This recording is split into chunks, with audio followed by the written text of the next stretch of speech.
अस्सलाम वालेकुम। सच न्यूज के साथ मैं हूं अरसलान खोखैर और मैं हूं हुमा दुरानी। हेडलाइंस आप जान चुके हैं। ए खालिक अर्ज़ो समा तुझे वास्ता हजरत मोहम्मद मुस्तफ़ा सल्लल्लाहु अलैहि वसल्लम और इनकी आले पाक का हमें दुनिया के तमाम मसाइब आलाम से निजात अता फरमा।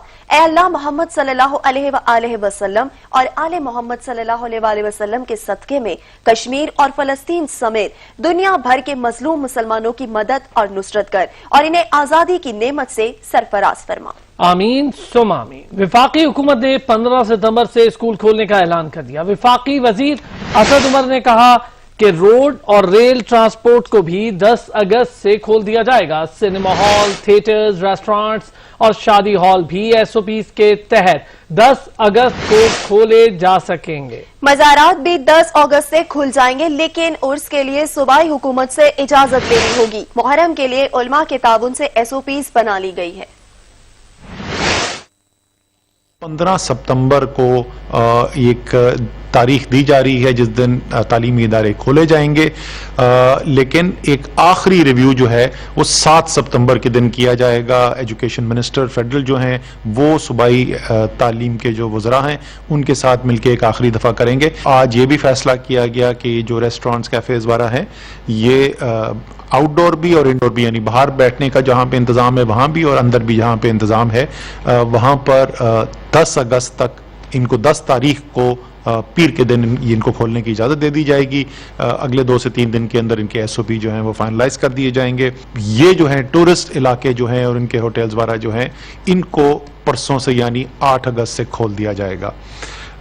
फिर हमारा जो रिक्रिएशनल सेक्टर है, सिनेमाज हैं, थिएटर्स हैं, पब्लिक पार्क्स हैं, अम्यूज़मेंट पार्क्स हैं, आर्केड्स हैं, इन तमाम जो जगह हैं इनको भी पीर 10 अगस्त से खोल दिया जाएगा। और ये जितनी भी जगह मैं बता रहा हूँ इन सब के बड़े तफसीली हिदायत मुरतब की जा रही हैं, इनके एसओपीज डेवलप किए जाएंगे। कबड्डी है, कुश्ती है, रग्बी है, बॉक्सिंग है, इस किस्म की स्पोर्ट्स के अलावा जो बाकी स्पोर्ट्स जो हैं उनकी इजाज़त दे दी जा रही है। इवेंट्स भी ऑर्गेनाइज किए जा सकते हैं, लेकिन ऑडियंस के बगैर। एयरलाइंस और रेलवे जो है वो फ्री होगी, किसी भी रेल स्टेशन पे वो अपनी गाड़ियां ले जा सकते हैं और जो उनकी नॉर्मल जितनी भी ट्रेन्स हैं, रेल कार्स हैं, रेल गाड़ियां हैं वो उनको चला सकते हैं। दुनिया देख रही है पाकिस्तान को, दुनिया कह रही है कि जो पाकिस्तान के अंदर हुआ वो वाकई एक ऐसी चीज़ है जिससे दुनिया सबक हासिल कर सकती है। और ये सब इसलिए मुमकिन हुआ कि इस कामयाबी के जो हीरो हैं वो पाकिस्तान के अवाम हैं, वो आप हैं। मुल्क में कोरोना का जोर टूट गया। 24 घंटों में 727 नए केसेस रजिस्टर्ड हुए। 21 अफराद कोरोना से जंग हार गए, जबकि 2,56,058 अफराद कोरोना को शिकस्त देने में कामयाब रहे। National command and operation centre की जानिब से जारी किए गए ताज़ा आदादोशुमार के मुताबिक मुल्क में कोरोना के सेहतयाब अफराद की तादाद एक्टिव केसेस से ज्यादा है और ताहाल 2,56,058 कोरोना मुतासरीन सेहतयाब हो चुके हैं। पाकिस्तान में इस वक्त कोरोना के एक्टिव केसेस की तादाद 19,770 रह गई है।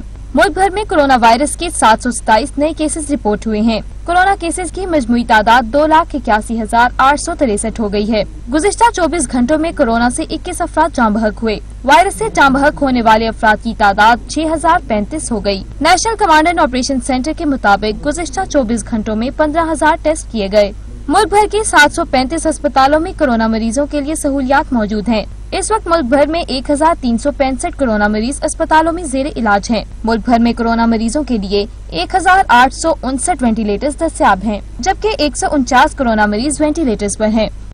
कराची में मॉनसून के बादलों ने एक मरतबा फिर बरसना शुरू कर दिया। कहीं हल्की तो कहीं तेज बारिश का सिलसिला जारी है। इसी हवाले से मजीद जानते हैं ब्यूरो चीफ कराची अब्दुल कदीर राना से। जी अब्दुल कदीर, बताइएगा। क्यों आज बिल्कुल कराची में मानसून का ये चौथा सिस्टम है जो कि अब एक्टिव हो गया है। कराची के मुख्तलिफ इलाकों में कहीं हल्की और तेज़ बारिश जो है वो उसका सिलसिला जारी है। मैं इस वक्त जो है गुलशन जमाल के अंदर मौजूद हूँ, जो कि कराची का इलाका है, डिस्ट्रिक्ट ईस्ट।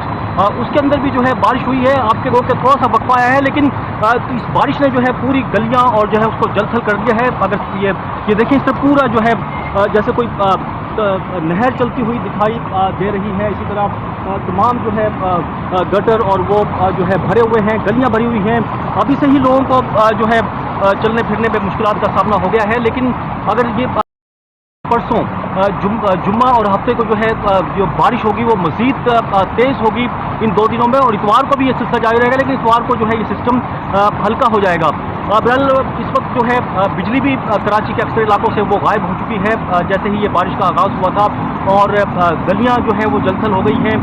तो दूसरी जानिब जो नाला सफाई मिशन है वो भी जारी है, और एनडीएमए और जो FWO की जानिब से जो है 3 नालों की सफाई का जो है तकरीबन काम उन्होंने उस पर जारी है, और अभी तक मुकम्मल नहीं हो सका है। इसके अलावा सिंध हुकूमत का भी दावा है कि उन्होंने जो है वो काम जारी रखा हुआ है सफाई का। लेकिन आप देखना यह है कि कल अगर बारिश होती है तेज़, महकमा मौसमियात के मुताबिक 130 मिलीमीटर तक जो है बारिश पड़ सकती है 2 दिनों के दौरान। तो इसमें क्या हाल होगा? जी बहुत शुक्रिया अब्दुल कदीर राना, आप हमें अपडेट कर रहे थे। तर्जुमान सिंध हुकूमत मुर्तजा वहाब कहते हैं कराची में नालों की सफाई जारी है। नालों और नकासी की जगहों से बोरियां और पत्थर निकाले जा रहे हैं, जिससे पता चलता है कि शहर में मुनज़्ज़म अंदाज में नालों को बंद कर दिया गया है। इस साल सिंध हुकूमत ने फैसला किया कि ये काम हम खुद टीमें तश्कील दे के इसको सरअंजाम देंगे, और इसका नतीजा ये है कि जो कराची के नाले हैं उसके अंदर से ऐसी रुकावटें हमारी टीम ने निकाली है। मैं समझता हूँ वो जो बहादुर अमला जो कि नालों के अंदर गया, लाइनों के अंदर गया, उन्होंने अंदर से बोरियां निकाली हैं, पत्थर निकाले हैं, वायर्स निकाले हैं, गंदगी निकाली है। ये शो करता है कि किस तरीके से कराची के निज़ाम को ख़राब करने के लिए ये साजिश रचाई जाती थी। हमने भरपूर तरीके से कोशिश की है कि लोगों की मुश्किलात में कमी ला सकें। पाक सरजमीन पार्टी के चेयरमैन मुस्तफा कमाल ने कराची को विफाक के सुपुर्द करने की मुखालफत करते हुए कहा, शहर को तकसीम करके लड़ाई के ना रुकने वाले इस सिलसिले की बुनियाद रखी गई है। यहाँ 6 अलग इंतजामिया चल रही है, जिनका नालों की सफाई जैसे मसले पर वजीर आजम को नोटिस लेना पड़ा। आपस में कोई राब्ता नहीं है। मुल्क की इंतजामिया, हुकूमत शायद ही किसी शहर के साथ इस तरह का रवैया अख्तियार किए हुए हो, या इस तरह गवर्नेंस चला रही हो कि जहां पर अपनी ही पोटेंशियल को खुद खत्म किया जा रहा हो। पाक सरजमीन पार्टी पहले दिन से इन तमाम बातों को उजागर करती चली आई है और बताती चली आई है। मैं आज आपके जरिए आपको पता है कि कराची इस वक्त कोई इसमें गवर्नेंस नाम की कोई चीज नहीं है। आपको पता है कि एक नालों की सफाई जैसे इशू के ऊपर वजीर आजम को नोटिस लेना पड़ा है, और नेशनल डिजास्टर मैनेजमेंट, और साथ साथ उन्होंने पाकिस्तान आर्मी को ये टास्क किया है कि वो इसकी सुपरविजन करें। ये इटसेल्फ एक बहुत बड़ा डिजास्टर है मुल्क के लिए कि नेशनल डिजास्टर मैनेजमेंट को नालों की सफाई के लिए बुलाया जाए। ये इटसेल्फ बहुत बड़ा डिजास्टर है। कराची का सबसे बड़ा मसला यह है कि हमने इस कराची को तकसीम कर दिया है। हमने इस कराची को तकसीम कर दिया है। हमने एक कराची जो एक डिस्ट्रिक्ट होता था, हमने इसको 6 डिस्ट्रिक्ट्स में तकसीम कर दिया है। कराची वालों की फरियाद सुनी गई। शहर के दरमियान से गुजरने वालों 27 नालों की सफाई का काम तेजी से जारी है। बड़े नालों की 5 चॉकिंग पॉइंट्स को क्लियर कर दिया गया। सिंध हुकूमत ने कराची के 35 बड़े नालों का बड़ा हिस्सा साफ कर दिया। बड़े नालों के कई पॉइंट से 2 अशरों में पहली मरतबा कचरा निकाला गया है। आलमी बैंक के इश्तराक से सिंध हुकूमत 35 बड़े नालों और दीगर पॉइंट्स की सफाई कर रही है। जिला वस्ती के 6 किलोमीटर तवील नाले से 1476 क्यूबिक फीट कचरा निकाला जा चुका है, जबकि कलंदरिया नाले की सफाई का 25% भी मुकम्मल हो गया है। वहां से 14,000 क्यूबिक फीट कचरा निकाला गया है। जिला शर्की के 7 किलोमीटर तवील चिकोरा नाले से 60% कचरा निकाला गया, जबकि महमूदाबाद जहरी नाला की सफाई का काम 20% बाकी है। जहरी नाला से 3,83,000 क्यूबिक फीट कचरा निकाला जा चुका है। सदर टाउन रीगल चौक पर कई अशरों बाद नाले की सफाई की गई। नागर चुरंगी शेरशाह सूरी रोड पर 10 साल बाद नाले से हजारों टन कचरा निकाला गया। जबकि जिला कोरंगी, मलीर, गरबी और जनूबी अजला में भी सिंध हुकूमत के तहत नालों की सफाई का काम जारी है। वजीर आला सिंध मुराद अली शाह को नालों की सफाई से मुताल्लिक रिपोर्ट भी पेश कर दी गई। और मैनचेस्टर में पाकिस्तान और इंग्लैंड की टीमें पहले टेस्ट में मद्दे मुकाबिल है। पाकिस्तान की पहली इनिंग्स में इंग्लिश टीम के खिलाफ बैटिंग जारी है। पाकिस्तान ने अब से थोड़ी देर पहले तक 5 विकेटों के नुकसान पर 235 रन बना लिए हैं। मैनचेस्टर के इंटरनेशनल क्रिकेट स्टेडियम में खेले जाने वाले पहले टेस्ट मैच का पहला रोज बारिश की नजर हो गया। पाकिस्तानी ओपनर्स 43 रन बना सके, जिनमें कप्तान अजहर अली बगैर कोई रन बनाए पवेलियन लौटे। उनके बाद आने वाले बाबर आजम ने शान मसूद के साथ क्रीज पर खूब कदम जमाए और अपनी निस्फ सेंचुरी मुकम्मल की। पहले रोज के इख्तिताम तक बाबर आजम ने 69 और शान मसूद ने 46 रन बनाए थे। दूसरे रोज के आगाज के साथ ही बाबर आजम बगैर कोई रन बनाए एंडरसन की बॉल पर कैच आउट हो गए। बाबर आजम ने 11 चौकों की मदद से 69 रन बनाए। उनके बाद असद शफीक 7 और मोहम्मद रिजवान 9 रन बनाकर पवेलियन लौटे। पाकिस्तान की जानिब से शान मसूद अपनी निस्फ सेंचुरी मुकम्मल कर चुके हैं और अभी क्रीज पर 92 रन के साथ मौजूद हैं। दूसरे रोज का खेल जारी है। पाकिस्तान ने अब से थोड़ी देर पहले तक 5 विकेटों के नुकसान पर 235 रन बनाए हैं।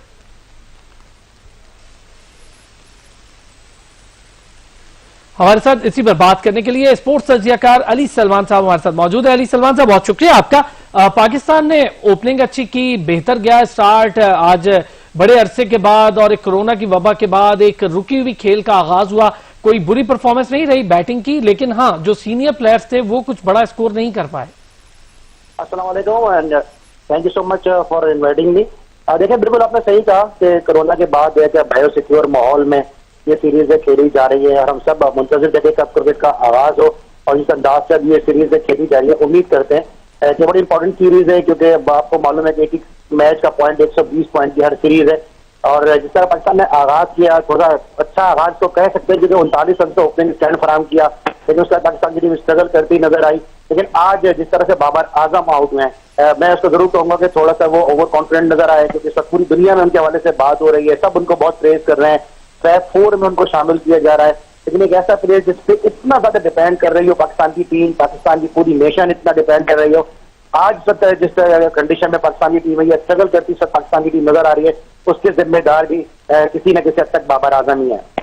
अली सलमान, ये भी बताइएगा, एक लंबे अरसे से ओपनिंग के मसाइल का शिकार रहा पाकिस्तान, इस वक्त शान मसूद की शक्ल में, शान मसूद इससे पहले भी टेस्ट में इन एंड ऑफ खेलते रहे लेकिन वो परफॉर्मेंस नहीं रही, लेकिन पिछले कुछ अरसे में डोमेस्टिक से लेकर पीएसएल बड़ी कंसिस्टेंट परफॉर्मेंस रही शान मसूद की। और आज आप देखें कि जो अपने टैलेंट को यूटिलाइज करते हैं, जो मेहनती प्लेयर होते हैं, तो उनमें से जो है वो शान मसूद एक ऐसे प्लेयर है कि जिन्होंने अपने टैलेंट को यूटिलाइज किया। बहुत ही मेहनती प्लेयर है और इनकी कैरियर पे बहुत ज्यादा असरात हैं यहाँ पर यूनुस खान के। तो यूनुस खान की जो मौजूदगी है वो शान मसूद पे बहुत ज्यादा इम्पैक्ट डालेगी। और आप देखेंगे कि इस सीरीज में, इससे पहले भी जब वो इंग्लैंड के खिलाफ खेले सीरीज, तो आउटसाइड ऑफ स्टंप गेंदों पर वो आउट होते रहे, लेकिन यहाँ पे वो अपना बल्ला जो है वो बहुत देखभाल के जो है वो बाहर निकाल रहे हैं और जो बैट को जो है वो प्रॉपर तरीके से अपनी बॉडी के करीब रख के खेल रहे हैं, जिसकी वजह से एज होने के जो है वो चांसेस जो है वो नहीं हो रहे। और कल शान मसूद इतना अच्छा नहीं खेले थे, मैं थोड़ा सा आपसे इस बात को मैं इख्तिलाफ करूंगा कि कल जो है वो शान मसूद अच्छा नहीं खेले थे।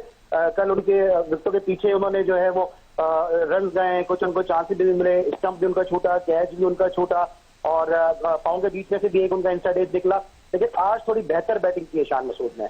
अली, ये भी बताइएगा कि अजहर अली और असद शफीक, इनको हम यूनुस खान और मिसबा के मुतबादिल के तौर पर देखते थे, लेकिन इस जो सीनियर जोड़ी है इसकी परफॉर्मेंस उस तरह से खुल के सामने नहीं आ रही पिछले काफी अरसे से, चाहे कोरोना से पहले की सिचुएशन हो और अब कोरोना के बाद। अजहर अली तो खास तौर पर इंग्लैंड में ही मुकीम है लंबे अरसे से, वहां की कंडीशन से भी आगाह हैं, फिर भी उनकी परफॉर्मेंस उस तरह की नहीं है। देखिए, एशियन सॉइल से बाहर अजहर अली का मैं बताऊं आपको कि आखिरी जो 10 इनिंग्स हैं उसमें उनका जो हाईएस्ट स्कोर है उनका 30+ स्कोर है, कोई उनकी 50 नहीं है, कोई उनकी सेंचुरी नहीं है। इसी तरह असद शफीक भी है। ये पाकिस्तान की टीम है, इसको आप फॉर ग्रांटेड नहीं ले सकते। जब तक आप परफॉर्म करेंगे, पाकिस्तान की टीम में रहेंगे। अब असद शफीक, मैं एक अजीब सी बात इस वक्त कहूंगा, शायद हमारे कुछ जो नाज़रीन उनको अजीब सी भी बात लगेगी कि असद शफीक जब भी मतलब बाहर होने वाले होते हैं तो आखिरी किसी इनिंग में वो रन कर देते हैं। अगर 3 टेस्ट मैचेस की इनिंग हो तो छठी इनिंग के अंदर वो रन कर देंगे और फिर वो सर्वाइव कर जाते हैं। तो पाकिस्तान क्रिकेट बोर्ड यकीनन जिस तरह से काम कर रहा है, इस तरह डोमेस्टिक क्रिकेट पे वो मेहनत कर रहा है पाकिस्तान क्रिकेट बोर्ड, तो जरूर जो है वो मिडिल ऑर्डर में अच्छे प्लेयर्स को जरूर जो है वो यहाँ पे टैलेंट को निकालना चाहिए और उनको फिर यूटिलाइज भी करना चाहिए। علی شاداب پر بھی کچھ کامنٹ کیجئے گا. شاداب بہت اچھے طریقے سے کم بیک کیا ہے. شاداب نے جب باہر گئے تھے تو ان کی پرفارمنس کے ایشوز تھے. دیکھیں جب شاداب پہلی مرتبہ ٹیسٹ میچز کھیلے تھے ویسٹ انڈیز میں اس وقت اتنے ایکسپیرینس نہیں تھے. انہوں نے 4 فرسٹ کلاس میچز کا ان کا تجربہ تھا اور ابھی ریسنٹلی ہم نے دیکھا ان کو پاکستان. علی آپ ہمارے ساتھ ہی رہیے گا. ہم اپنے ناظرین کو بڑی خبر بھی دیتے ہیں. کورونا کے بعد کرکٹ کی سرگرمیوں کا پاکستان کے لیے آغاز بلکہ پوری دنیا کے کرکٹ ہسٹری کا ایک آغاز ہوا. ویسٹ انڈیز کے بعد یہ دوسری کورونا کے بعد ٹیسٹ سیریز ہے جس میں انگلینڈ اور پاکستان مد مقابل ہیں. پہلا میچ ہے پاکستان کا, پہلی اننگز ہے پاکستان کی کورونا کے بعد. ہمارے اوپننگ بیٹسمین شان مسعود نے 251 بالوں پر بہترین بیٹنگ کرتے ہوئے 13 چوکوں کی مدد سے اپنی سینچری مکمل کر لی ہے. کورونا کے بعد پاکستان کے لیے ایک حوصلہ افزا اننگ ہے یہ. یونس خان پاکستانی بینچز پر بطور بیٹنگ کوچ موجود ہیں. لوگوں کی یہ خواہش تھی کہ اوپننگ پیئر کو بہتر طریقے سے کھیلتا دیکھا جا سکے لیکن اوپننگ پیئر نے تو کچھ نہ کیا. شان مسعود البتہ اوپنر کے طور پر نکھر کے سامنے آئے. پچھلے کچھ عرصے سے کانسٹنٹلی اچھی بیٹنگ کرنے والے شان مسعود نے آج اپنی سینچری مکمل کر دی ہے. کورونا کے بعد پاکستان کا پہلا ٹیسٹ میچ ہے اور وہ بھی ایک بیرونی سوائلز پر ٹیسٹ میچ ہو رہا ہے. انگلینڈ کی سرزمین پر پاکستان کھیلنے گیا ہے. شاندار پرفارمنس کے ساتھ 251 بالوں پر 13 چوکوں کی مدد سے شان مسعود کی سینچری مکمل ہوئی ہے. علی سلمان اسپورٹس تجزیہ کار ہمارے ساتھ موجود ہیں. علی سلمان, ایک اچھی خوشی کی خبر, شان مسعود کی سینچری حوصلہ افزا بات ہے بیٹنگ کے لیے. جی ہاں, میں نے پہلے بھی کہا کہ یونس خان کی جو موجودگی ہے ان کی بیٹنگ پہ اس کے امپیکٹ آپ کو نظر آئیں گے. اور ابھی آپ نے تھوڑی دیر پہلے دیکھا اسکرین پہ کہ کس طرح یونس خان نے اپنی جوبلیشن اور سیلیبریشن کا مظاہرہ کیا. یہاں پہ آپ کے ناظرین کے لیے آپ کے پوائم کے توسط سے ایک بات اور میں شیئر کرتا چلوں کہ جو لوگ کراچی کے محل وقوع سے واقف ہیں ان کو یقیناً یہ بات پتا ہوگی کہ شان مسعود جو کراچی میں رہائش پذیر ہے وہ ہے ساحلی علاقے کلفٹن میں, اور یونس خان جہاں کراچی سے باہر ایک صبر کا علاقہ ہے اسٹیل ٹاؤن. تو یونس خان جب پاکستان کی ٹیم میں کھیل رہے تھے تو شان مسعود کو وہ کلفٹن سے بلاتے تھے اسٹیل ٹاؤن میں, اور شان مسعود سے ہی کہتے تھے کہ اب آپ جو ہے اپنے تمام تر طارق بن زیاد کی طرف اپنے تمام تر کشتیاں جلا دیں, اپنے ڈرائیور کو واپس بھیج دیں. اور پورے دن ان کو وہ بیٹنگ کرواتے تھے, پورے دن ان کو پریکٹس کراتے تھے اور یہ کہتے تھے کہ اب آپ صرف کرکٹ کا سوچیں. تو آپ اس سے اندازہ لگا سکتے ہیں کہ یونس خان کے کتنے اثرات ہیں شان مسعود کی بیٹنگ پر. علی سلمان, یہ بھی بتائیے گا اس وقت پاکستان کی بولنگ کو کیسے ریٹ کر رہے ہیں؟ پاکستان کا جو پہلا دن تھا اور اب دوسرا دن ہے, 250 اسکور کے قریب پاکستان ہے. اچھا سمجھ رہے ہیں کہ اگر 300 اسکور پلس ہو جاتا ہے تو پاکستان کے لیے پازیٹیو ہے, انگلینڈ کے لیے کچھ مشکل کھڑی کر پائے گی بولنگ ہماری؟ میں سمجھتا ہوں 350 جو ہے وہ ایک فیئر انف ایک ایسا لینڈ مارک ہوگا کہ جہاں پہ پاکستان کے بالرز کے لیے کچھ کرنے کا موقع ہوگا. پاکستان کی بولنگ یہاں پہ کافی مضبوط کھیل رہی ہے. اگر آپ دیکھیں تو شاہین شاہ جنہیں بہت زیادہ پروگریس کیا ہے, اس کے ساتھ ساتھ نسیم شاہ ایک سینسیشن ہے. نسیم شاہ کا جو پیس ہے وہ یقینی طور پہ ہراساں کرے گا انگلش بیٹسمینوں کو. ساتھ ساتھ محمد عباس کے حوالے سے بہت زیادہ بات کی جا رہی ہے, لیکن وسیم اکرم جیسا پلیئر جو مسلسل تقریباً کوئی 15-20 سال کاؤنٹی اسی گراؤنڈ پر کھیلا ہے لنکا شہر سے, ان کا یہ کہنا تھا کہ اس پچ کے اوپر ایسا بالر چاہیے پاکستان کو جو ود ان دا اسٹمپ گیندیں کر سکے. تو یہی وجہ تھی کہ محمد عباس کو اس میچ میں سہیل خان پہ فوقیت دی گئی, کیونکہ ایک طرف آپ کے پاس لیفٹ آرم بالر ہے شاہین, دوسری طرف نسیم ہے تیز رفتار بالر. تو ایک ایسا بالر چاہتا جو ود ان دا اسٹمپ گیندیں کرتا رہے. اور اگر میری بات یاد رکھیے گا, اگر رضوان یہاں پہ عباس کی گیندوں پہ وکٹ سے لگ کے وکٹ کیپنگ کریں گے تو اس کا بہت ایڈوانٹیج ہوگا پاکستان کو. اور ساتھ ساتھ 2 لیگ اسپنر کھیل رہے ہیں, تو میں سمجھتا ہوں اگر 350 رن پاکستان نے یہاں کر لیے اور انشاءاللہ پاکستان کرے گا بھی تو پاکستان کے لیے بہت ایڈوانٹیج ہوگا. بہت بہت شکریہ. علی سلمان ہمارے ساتھ موجود تھے, اپنے تجزیے سے آگاہ کر رہے تھے.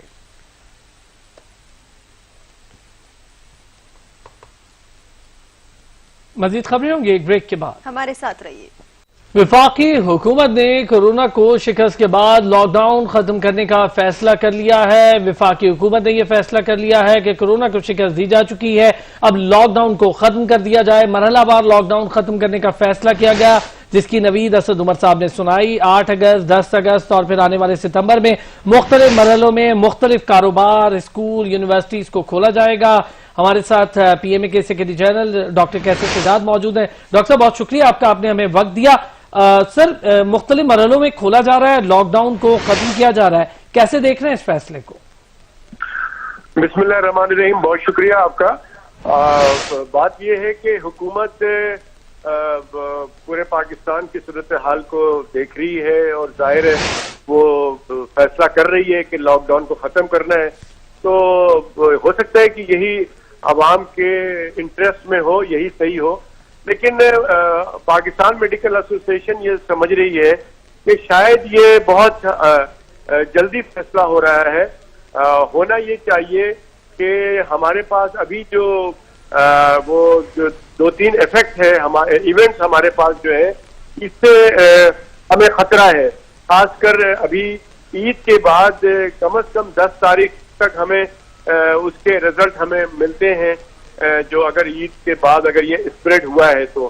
اسی طرح سے 14 اگست ہے, پھر محرم اس مہینے کے آخر میں محرم کے بعد ہمیں دیکھنا ہے ستمبر کے فرسٹ ویک میں, اور پھر اس کے بعد جو ہے ربیع اول کا. تو میں سمجھتا ہوں کہ اللہ نہ کرے کہ جس طرح سے امریکہ, یورپ اور ٹرکی, بنگلہ دیش وغیرہ میں یہ دوبارہ بھی بہت تیزی سے وہاں آ گئے ہیں, نمبر آف کیسز بہت تیزی سے بڑھ گئے ہیں کورونا کے, اموات بھی بہت زیادہ ہو رہے ہیں.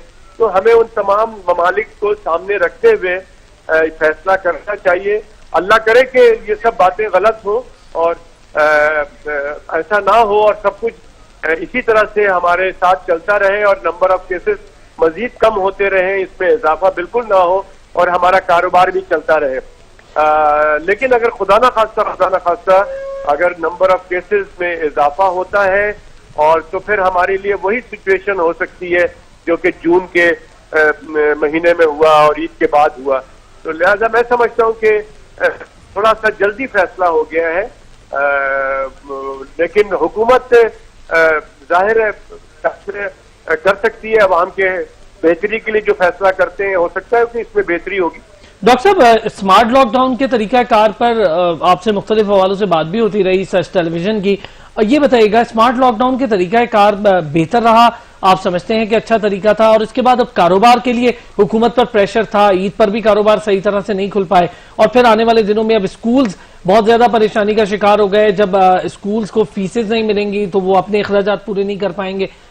اس کے باوجود میں آپ سے یہ بھی جاننا چاہوں گا, جو ٹیسٹ اس وقت جو ریزلٹ سامنے آ رہے ہیں کورونا کے حوالے سے, آپ سمجھتے ہیں کہ یہ حوصلہ افزا ہے؟ دیکھیے, سب سے پہلے جو آپ نے سوال کیا کہ یہ جو ایک تو اسکول کی بات آپ نے کی, تو میں آپ کو بتا دوں کہ دیکھیں اسکول کا بہت سینسٹیو معاملہ ہے. بچے اس میں انوالو ہیں اور اس کو بہت سوچ سمجھ کے اسکول کھولنا پڑے گا. اور کیونکہ ہمارے یہاں زیادہ تر بچے وین سے اسکول جاتے ہیں اور واپس آتے ہیں, تو وین کے ڈرائیور کا اور اس کے کلینر کا یا ہیلپر جو اس کے ساتھ ہوتا ہے, جو بچوں کو کنٹرول کرتا ہے پیچھے بیٹھ کے, اس کا کورونا کا ٹیسٹ کرنا بہت ضروری ہے. اور اگر وہ پازیٹیو ہوتا ہے تو اس کو اجازت نہیں دینی چاہیے. اسی طرح سے جو اسکول کے دوسرے جو اسٹاف ہیں ان کو بھی اسی طرح سے ان کا ٹیسٹ کرنے کے بعد اسکول کھولنا چاہیے. نمبر 1. نمبر 2 بات یہ ہے کہ جو آپ نے سوال کیا کہ کورونا کے جو ٹیسٹ ہیں وہ ہمارے یہاں دیکھیے نمبر آف کیسز کم ہوتے گئے, گریجویلی کم کرتے گئے, جس کی وجہ سے نمبر آف پیشنٹ جو ہے آپ کو کم ملے ہیں. تو اگر آپ رینڈم طریقے سے, ایک تو لوگ ٹیسٹ کرا نہیں رہے ہیں, ٹیسٹ کا بہت زیادہ ہمیں کوئی زیادہ فائدہ نہیں مل رہا ہے, لیکن اگر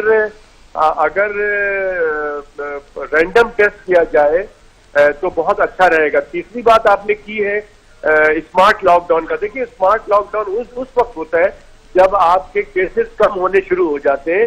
تو اسمارٹ لاک ڈاؤن کا ایک جو سب سے بڑا فائدہ یہ ہوتا ہے, ہمارے ہاں جو اسمارٹ لاک ڈاؤن ہوا وہ یہ ہوا کہ آپ نے علاقہ بند کر دیا ٹینٹ لگا کے یا موبائل کھڑی کر کے, لیکن باقی گلیاں جو ہیں وہ کھلی رہیں, لوگ آنا جانا کرتے رہے اور اندر سارے کاروبار بھی چلتا رہا. لیکن ہونا یہ چاہیے کہ لاک ڈاؤن کر کے آپ ڈیٹا بلڈ اپ کرتے, اس میں دیکھتے کہ کتنے لوگ کورونا پازیٹیو ہیں. آپ رینڈم سب کا کورونا کا ٹیسٹ کرتے, کتنے لوگ اس کے اندر کورونا پازیٹیو ہیں, اس میں کتنا مرد ہیں, کتنی عورتیں ہیں, کتنے بچے ہیں اور ان کی عمریں کتنی ہیں. تو یہ تمام چیزیں ایک بہت اچھا ڈاٹا بن جاتا ہے. اس میں کتنے لوگ شوگر کے مریض ہیں, کتنے بلڈ پریشر کے مریض ہیں. تو یہ اسمارٹ لاک ڈاؤن کا یہ فائدہ ہوتا ہے, لیکن انفارچونیٹلی وہ ہوا نہیں, اس طرح سے ہم فائدہ نہیں اٹھا سکے.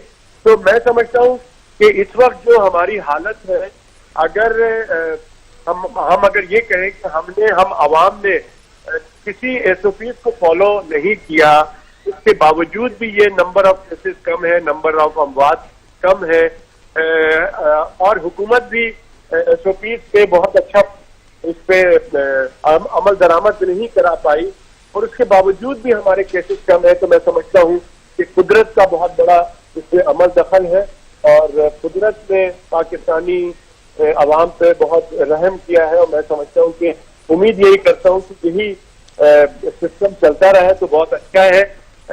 लेकिन अच्छी हुकूमत का यही कारनामा होता है कि आप वबा से भी लोगों को महफूज करने की कोशिश करें और साथ ही जो आपको माशी प्रॉब्लम और दूसरी तिजारती प्रॉब्लम्स होती है उससे भी लोगों को बचा के रखे। तो बहुत बहुत शुक्रिया। Secretary general Pakistan medical association doctor Qaiser Sajjad हमारे साथ मौजूद थे।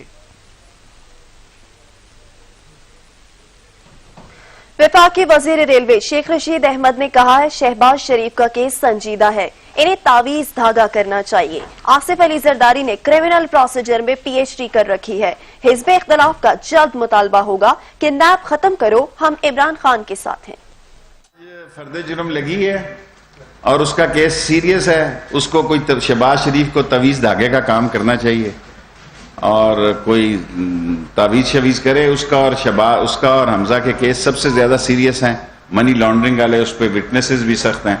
और आसिफ जरदारी को तो कोई फिक्र नहीं है, उसने PhD क्राइम में की हुई है। वो क्या होता है क्रिमिनल प्रोसीजर, जरा पार्लिमानी जुबान इस्तेमाल करो। आसिफ जरदारी ने क्रिमिनल प्रोसीजर में PhD की हुई है, उसके पास वकील है, वो लंबी डालता जाता है और बेटा उसने प्रेस कॉन्फ्रेंसों के लिए रखा है।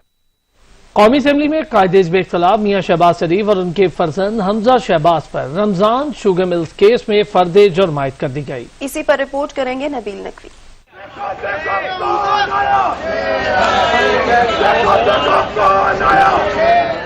रमजान शुगर मिल्स केस में शहबाज शरीफ और हमजा शहबाज पर फर्द जुर्म आयद कर दी गई। एहतसाब अदालत के जज अमजद नजीर चौधरी ने रेफरेंस की समाअत 28 अगस्त तक मुलतवी कर दी। नैब जराये के मुताबिक शहबाज शरीफ और हमजा शहबाज ने करोड़ों रुपए की करप्शन की। शहबाज शरीफ ने अदालत में सफाई देते हुए कहा कि ये एक झूठा केस है, मैंने पंजाब की 12.5 साल खिदमत की, अवाम के मफाद के लिए चाइना या दूसरे ममालिक के दौरे किए, अपने दौरे इक़्तिदार में सरकार से गाड़ी तक का पेट्रोल नहीं लिया। एक जानिब खरबों रुपए के मंसूबों में अरबों रुपए बचाए और दूसरी तरफ एक गंदे नाले केस में झक मारूंगा। लीगी रहनुमाओं की एहतसाब अदालत से कबल एमओ कॉलेज से सिविल सेक्रेटरीट चौक तक मुकम्मल बंद कर दिया गया। मुस्लिम लीग नून के कारकुनान अदालत के बाहर जमा हुए और पार्टी रहनुमाओं के हक में शदीद नारेबाजी भी की। कैमरामैन जिशान जाहिद के साथ नबील नकवी, सच न्यूज, लाहौर। नैब ने मरियम नवाज को 200 एकड़ अराजी गैर कानूनी तौर पर अपने नाम इंतकाल कराने के इल्जाम में 11 अगस्त को तलब कर लिया। रहनुमा मुस्लिम लीग नून मरियम नवाज को 11 अगस्त को पेश होने की हदायत की गई है। नैब ने साबिक DEO नूर अमीन गुल और राहत चीमा से भी तहकीकात का फैसला किया है। 2014 में रायविंड में मरियम नवाज के नाम 200 एकड़ जमीन मुंतकिल की गई। 100 कनाल जमीन शहबाज शरीफ और 100 कनाल जमीन नवाज शरीफ के नाम मुंतकिल की गई, जबकि जमीन मुंतकिली में LDA के कायदे ज़ाबत को नजरअंदाज किया गया। नैब ज़राए का कहना है कि शरीफ फैमिली की जमीन के इर्द गिर्द तमाम रकबे को ग्रीन लैंड करार दिया गया। शरीफ फैमिली की अराजी के इर्द गिर्द तामीरात को रोकने के लिए अराजी को ग्रीन लैंड करार दिया गया। साबिक DG LDA आहत चीमा और साबिक DCO लाहौर नूरुल अमीन मैंगल से भी तहकीकात की जाएंगी। मुस्लिम लीग नून के रहनुमा शाहिद खाकान अब्बासी की हुकूमत और नैब पर शदीद तनकीद। उन्होंने कहा मौजूदा हुकूमत में इदारे तबाह हो गए, कोई काम करने को तैयार नहीं। नैब को खत्म करें वरना ये मुल्क को खत्म कर देगा। आज कोई शख्स भी हुकूमत को लिए काम करने को तैयार नहीं है और हुकूमत का हर इदारा, हर शोबा आज जवाल पजीर है, तबाह हो रहा है और पाकिस्तान के अवाम परेशान है। ये हकायक है नैब के, तो हम तो इंतजार कर रहे हैं कि रेफरेंस आएगा, उसकी हकीकत भी आपके सामने इंशाल्लाह बयान करेंगे जब वो रेफरेंस आया। इसको कोई एक जमात नहीं कर सकती, इसको कोई एक हुकूमत नहीं कर सकती जब तक इस पे सबका एग्रीमेंट नहीं होगा। खबरों का सिलसिला जारी रहेगा, एक ब्रेक के बाद हमारे साथ रहिए। वफाकी हुकूमत के बाद पंजाब हुकूमत ने भी सरकारी मुलाजमीन पर कड़ी शराइत आयद कर दी है। वजीर आला पंजाब उस्मान बुज़दार ने बुज़रा और सरकारी अफसरान के सरकारी खर्च पर किए जाने वाले बैरून मुल्क दौरों पर पाबंदी लगा दी है। पंजाब हुकूमत की जानब से जारी की गई नई किफायत शुआरी पॉलिसी के मुताबिक नए माली साल में गैर जरूरी अखराजात से इज्तनाब किया जाएगा। नई गाड़ियों की खरीदारी, वुज़रा और अफसरान के सरकारी खर्चे पर बैरून मुल्क दौरों पर पाबंदी लगा दी गई है। अफसरान और वुज़रा के बैरून मुल्क सरकारी दौरे वज़ीर आला पंजाब की मंजूरी से मशरूत हैं। बैरून मुल्क इलाज, मुआलजे, पोस्टों की अपग्रेडेशन और 5 स्टार होटल्स में वर्कशॉप्स पर पाबंदी होगी। पंजाब के सूबाई वुज़रा के घरों की तज़ीन और आराइश पर भी पाबंदी आयद कर दी गई है। सप्लीमेंट्री ग्रांट और फंड्स की दीगर मनसूबों को मुंतकिली पर भी पाबंदी होगी। गुज़श्ता माह हुकूमत पंजाब ने किफायत शारी मुहिम के तहत 92 गाड़ियाँ नीलाम की थीं। गाड़ियाँ साबिक वज़ीर आला के प्रोटोकॉल और सूबाई वुज़रा के ज़रिए इस्तेमाल रहीं। नीलाम होने वाली गाड़ियों में 40 गाड़ियाँ वज़ीर आला secretariat, governor house, governor secretariat, SNGAD में ज़रिए इस्तेमाल रही हैं, जबकि बाकी गाड़ियाँ दीगर महकमों में इस्तेमाल होती रहीं। गुज़श्ता 2 बरस के दौरान इन गाड़ियों की मरम्मत पर 1 करोड़ रुपए से जायद के फंड्स भी खर्च किए गए थे। इन गाड़ियों को नीलाम करके 5.5 करोड़ रुपए कौमी खजाने में जमा करवाए गए थे। शुगर इंक्वायरी कमीशन रिपोर्ट के खिलाफ शुगर मिल्स मालकान की दरख्वास्त पर एक मरतबा फिर समाअत मुलतवी करने की सतह पर Sindh high court additional attorney general पर बरहम हो गए। अदालत ने रिमार्क्स दिए कि अटॉर्नी जनरल नहीं आ सकते तो आप दलाइल दें, मजीद मोहलत नहीं दे सकते। सिंध हाई कोर्ट में शुगर इंक्वायरी कमीशन रिपोर्ट के खिलाफ शुगर मिल्स मालकान की दरख्वास्त पर समाअत हुई। अदालत एक मरतबा फिर समाअत मुलतवी करने की इस्तदा पर एडिशनल अटार्नी जनरल पर बरहम हो गई। Additional attorney general Kashif Paracha ने कहा कि अटार्नी जनरल सुप्रीम कोर्ट में मसरूफ हैं, 11 अगस्त तक मोहलत दी जाए, अटार्नी जनरल खुद दलाइल देंगे। जस्टिस के आगा ने कहा कि हम अटार्नी जनरल के पाबंद नहीं, पूरा हफ्ता उनका इंतजार करें। एडिशनल अटार्नी जनरल ने कहा कि वफाक पर जो इल्जामात लगाए गए उनका जवाब देने का मौका दिया जाए। अदालत ने कहा कि अटार्नी जनरल नहीं आ सकते तो आप दलाइल दें, मजीद मोहलत नहीं दे सकते। अटार्नी जनरल से कहें कि वो आएं और सुप्रीम कोर्ट रजिस्ट्री से वीडियो लिंक पर दलाइल दें। अदालत मुतलका दस्तावेजात पेश न करने पर एडिशनल अटार्नी जनरल पर बरहम हो गई और समाअत कल तक के लिए मुलतवी कर दी। कुछ बात करें बढ़ती महंगाई की। मुल्क में बढ़ती महंगाई ने अवाम की चीखें निकलवा दी। गंदम और आटे की कीमतों को पर लग गए, रोटी भी गरीब की पहुंच से बाहर हो गई। परेशान हाल शहरियों का कहना है कि यहाँ कोई पुरसाने हाल नहीं, जब जो चाहता है अशिया की कीमतें बढ़ा देता है। गरीब के लिए 2 वक्त की रोटी का हुसूल हुआ मुश्किल। आटे के बहरान और इसकी कीमतों में इजाफे से नया तूफान सामने आ गया, जिससे मसाइल ज़दा, महंगाई ज़दा अवाम सख्त परेशानी से दो चार हैं। हुकूमत के नोटिस पर नोटिस भी बेकार साबित हुए। वतन अजीज जो पहले ही मुताद्दिद बहरानों का शिकार था, अब आटे के बहरान ने खैबर से लेकर बोलान तक पूरे मुल्क को अपनी लपेट में ले लिया है। अवाम जो पहले ही बढ़ती महंगाई के बोझ तले पिस रहे थे, अब आटे के हुसूल के लिए सरगर्दा हैं। पाकिस्तान जो एक ज़राई और गंदम पैदा करने वाला मुल्क है, इसे अब गंदम दरामद करने वाला मुल्क बना दिया गया है। मुल्क में वाफिर मिकदार में गंदम मौजूद होने के बावजूद इसकी कीमतों में बेतहाशा इजाफा हो गया, जिसके बाद आटे की कीमत भी बढ़ा दी गई, जिसका बराह रास्त असर आम आदमी पर पड़ा। आटा महंगा होने के बाद रोटी 12 रुपए, नान 15 और 18 रुपए में फरोख्त किया जा रहा है। गरीब अफराद का कहना है कि 2 वक्त के लिए रोटी का हुसूल मुश्किल हो गया है, गुजारा कैसे होगा। गरीब के मुंह से रोटी का निवाला छीन लिया गया है। अगर हुकूमत ने फौरी तौर पर इसका मदावा न किया और माफिया पर हाथ न डाला तो रोटी का इशू हुकूमत को एक नई गंभीर सूरत हाल से दो चार कर देगा। क्वेटा में चीनी माफिया फिर से सरगर्म। ओपन मार्केट में फी किलोग्राम चीनी की कीमत 95 रुपए मुकर्रर कर दी गई। शहरी कहते हैं सूबाई हुकूमत सरकारी निर्खनामे पर अमल दरामद करवाने में नाकाम हो चुकी है। अब्दुल गनी काकड़ रिपोर्ट करेंगे। बलूचिस्तान के दारुल हुकूमत क्वेटा में बढ़ती हुई महंगाई पर काबू पाने और अशाए खुर्दनोश की कीमतों में इस्तेहकाम लाने के हुकूमती दावे बेसूद साबित हो रहे हैं। शहर में बुनियादी जरूरत की दीगर अशाए खुर्दनोश की तरह चीनी माफिया ने एक बार फिर हुकूमती अहकामात हवा में उड़ाते हुए चीनी की कीमत में मनमाना इजाफा कर दिया है। शहर के ओपन मार्केट में सरकारी नरखनामे के बजाय फी किलोग्राम चीनी 95 रुपए फरोख्त की जा रही है। यहाँ की जो लोकल गवर्नमेंट है उसका एडमिनिस्ट्रेशन का उनका ताल्लुक है कि वो इसको SOPs को भी फॉलो नहीं कर पा रहे कोरोना की, और दूसरा महंगाई को कंट्रोल नहीं कर पा रहे। तो आपकी बात बिल्कुल बजा है, बिल्कुल हकीकत है कि हमारे एक आवाम जो गरीब आवाम है उसके बस से महंगाई का जो भूत है वो दूर निकल गया। इंस्पेक्टर या इस रैंक का कोई बंदा होता है जो विजिट करता है डेली बेसिस पे मार्केट रेट को चेक करने के लिए, तो मैं समझता हूँ उनको ये चाहिए कि इस यहाँ पे ये बड़ी मार्केट है, यहाँ अपना एक आदमी डिप्यूट करना चाहिए जो डे टू डे विजिट करे और इन चीज़ों को चेक करे, और उससे ये फायदा होगा कि आवाम तक जो है वो एक मुनासिब कीमत या मुनासिब रेट पे हर चीज मुहैया होगी। कोयटा में शहर के मरकजी हिस्से समेत अक्सर नवाही इलाकों में दुकानदार सरकारी नरखनामे पर कोई अमल दरामद नहीं कर रहे हैं, जबकि दूसरी जानिब शहर के अक्सर यूटिलिटी स्टोर्स में भी चीनी, आटा और दीगर बुनियादी जरूरत की अक्सर अशय खुर्दनोश दस्तियाब नहीं हैं। कैमरामैन अली खान के साथ अब्दुल गनी कांकड़, सच न्यूज, कोयटा। पाकिस्तान ने भारतीय दहशतगर्द कुलभूषण यादव के मामले पर भारत को एक और मौका फराहम करने के लिए सिफारती राब्ता कर लिया। तर्जुमान दफ्तर खारिजा आयशा फारूकी ने सिफारती राब्ते की तस्दीक करते हुए बताया कि पाकिस्तान ने कुलभूषण यादव के मामले पर भारत को एक और मौका देने के लिए सिफारती राब्ता किया है।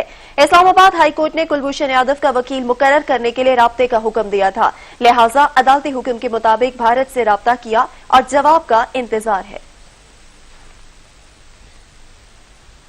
वजीर खारजा शाह महमूद कुरैशी ने कहा है भारत को कश्मीर पर सलामती कौंसिल इजलास रुकवाने पर मुंह की खानी पड़ी। उन्होंने कहा कि भारत के कश्मीर पर मौकिफ की नफी हो गई। ये मुबाहिसा 5 अगस्त के अहम दिन मुनक्किद हुआ, जो पाकिस्तान के लिए एक और सिफारती कामयाबी है। मसला कश्मीर पर अक़वामी मुत्तहिदा के सलामती कौंसिल इजलास से मुताल्लिक़ रद्द-ए-अमल में वज़ीर ख़ारजा शाह महमूद कुरैशी का कहना था कि ऐसा पहले कभी नहीं हुआ कि सिक्योरिटी कौंसिल में एक साल में तीसरी मरतबा मसला कश्मीर ज़ेर बहस आया हो। भारत ने भरपूर कोशिश की कि ये मुबाहिसा न हो पाए, मगर उसे नाकामी हुई। शाह महमूद का कहना था कि मैंने सलामती कौंसिल के सदर को बजरिया खत मतला किया कि मकबूजा जम्मू कश्मीर की सूरत हाल तेजी से बिगड़ रही है। भारत ने पूरे खित्ते के अमन को दाव पर लगा दिया है। इस मसले को फौरी तौर पर ज़ेरे बहस लाया जाए। मेरी इस दरख्वास्त के 72 घंटों के अंदर न सिर्फ उसे एजेंडे पर रखा गया, बल्कि इस पर सीर हासिल बहस हुई, जिसमें 15 में से 14 रुकन ममालिक ने हिस्सा लिया। वज़ीर खारजा का कहना था कि 55 बरस के बाद ये मसला तीसरी मरतबा सलामती कौंसिल में ज़ेरे बहस आया है और 5 अगस्त को अहम दिन मुनक्कद हुआ। ये अल्लाह ताला के फजलो करम से पाकिस्तान के लिए एक और सफारती कामयाबी है।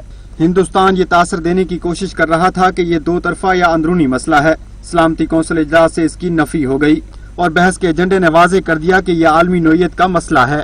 शाह महमूद कुरैशी का मजीद कहना था कि हमने कश्मीर के मसले पर गुफ्तगू के लिए वजारत खारजा में तमाम सियासी जमातों के रहनुमाओं को मदऊ किया, लेकिन JUIF का वफ्द न आया। हमारी ख्वाहिश थी कि वो भी हमारे साथ शामिल होते। मौलाना फजलुर रहमान तो खुद कश्मीर कमेटी के चेयरमैन रहे हैं, उन्हें तो मसले की नजाकत का सबसे ज्यादा इल्म था।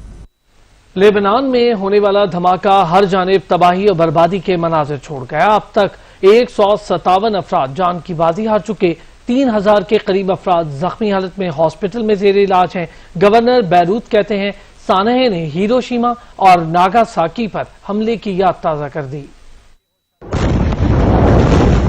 हर तरफ फैली तबाही, जा बजा बिखरा इमारती मलबा और साजो समा की बाकियात। ये मनाजिर हैं लबनान के दारुल हुकूमत बैरूत की बंदरगाह के। 4 अगस्त 2020 वो बदकिस्मत दिन जब बंदरगाह पर होने वाले खौफनाक धमाके ने सारे शहर को लर्जा कर रख दिया। सानहे के बायस लबनानी मईशत को 10 से 15 अरब डॉलर का नुकसान पहुँचा है। गवर्नर बैरूत के मुताबिक धमाकों ने हिरोशिमा और नागासाकी पर अमरीकी जोहरी हमलों की याद ताज़ा करा दी। इब्तदाई तहकीकात के मुताबिक धमाका बंदरगाह पर मौजूद आतिशगेज मवाद के फटने से पेश आया, लेकिन सवाल ये है कि इंतहाई निगहदाश्त के साथ रखा गया आतिशगीर मवाद कैसे फट गया। लबनानी हुकाम ने बंदरगाह पर मुतय्यन अमले को तहवील में लेकर तहकीकात शुरू कर दी हैं। दारुल हुकूमत में 2 हफ्ते के लिए इमरजेंसी भी नाफिज कर दी गई है। मुत्तहिदा अरब अमारात की रियासत अजमान की सब्जी मार्केट में लगी आग पर काबू पा लिया गया है। गैर मुल्की खबर रसां इदारे के मुताबिक अजमान के न्यू इंडस्ट्रियल जोन में वाक़िया फल और सब्जी मार्केट में बुध की शाम अचानक आग भड़क उठी। ऐनी शाहिदीन का कहना है कि आग चंद ही लम्हों में तेजी से फैल गई, ताहम किसी शख्स के जख्मी होने की इत्तलात नहीं है।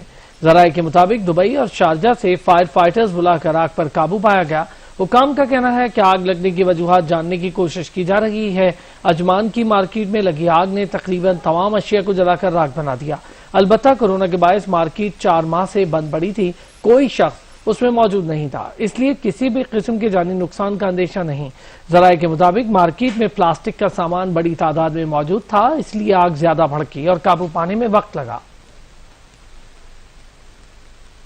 दूसरी जंग अजीम के दौरान जापान के शहर हिरोशिमा पर अमरीकी एटमी हमले को 75 साल मुकम्मल हो गए, लेकिन इंसानी तारीख की बदतरीन तबाही की यादें आज भी ताजा हैं। जापान पर पहले अमरीकी जौहरी हमले को 75 बरस बीत गए। अमरीका ने 6 अगस्त 1945 के सुबह हिरोशिमा में इंसानी तारीख की बदतरीन तबाही मचाई। हिरोशिमा में मुनाकिद यादगारी तकरीब में मुतासरीन के रिश्तेदार और हुकूमती नुमाइंदगान ने शिरकत की। कोरोना के सबब तकरीब में आम अफराद की शिरकत पर पाबंदी आयद की गई। हिरोशिमा के एटम बम हमले की यादगारी सालाना तकरीब में हलाक अफराद की याद में 1 मिनट की खामोशी भी इख्तियार की गई। अमेरिका के पहले एटमी हमले ने जापान के शहर हिरोशिमा में 70,000 लोगों को मौत की नींद सुला दिया था। 9,700 पाउंड वजनी यूरेनियम बम ने 1 मील के दायरे में सब कुछ नेस्तो नाबूद कर दिया था। 3 रोज बाद 9 अगस्त को अमेरिका ने जापान के एक और शहर नागासाकी पर दूसरा जौहरी बम गिराया। इस हमले में उसी वक्त 40,000 लोग मारे गए थे, जबकि ताबकारी से जख्मी या अपाहिज होने वाले हजारों लोग अगले 5 बरसों में चल बसे। 1950 तक नागासाकी में मरने वालों की तादाद 1,40,000 और हिरोशिमा में हलाकतों की तादाद 2 लाख तक जा पहुंची। एटमी हथियारों से इस कदर वसी तबाही इससे कबल हुई न बाद में इसकी कोई मिसाल सामने आई। इस बर्बादी के बाद 14 अगस्त 1945 को जापान ने अपनी शिकस्त तस्लीम करके हथियार डाल दिए और दूसरी आलमी जंग अपने इख्तिताम को पहुंची। लेकिन 75 साल बाद भी एटमी हथियारों का खतरा दुनिया को लाहक है। और ड्यूटी के साथ साथ शौक भी पूरा। ट्रैफिक पुलिस एहलकार के ढंग ही निराले। डांस करके ट्रैफिक कंट्रोल करने वाले पुलिस एहलकार का स्टाइल लोगों को भाने लगा। ब्राजील में पुलिस एहलकार ने ट्रैफिक कंट्रोल करने के लिए माइकल जैक्सन का अंदाज अपना लिया। बुलेटिन में अब तक के लिए इतना ही। कुछ ही देर में हाजिर होंगे हेडलाइंस के साथ। देखते रहिए सच।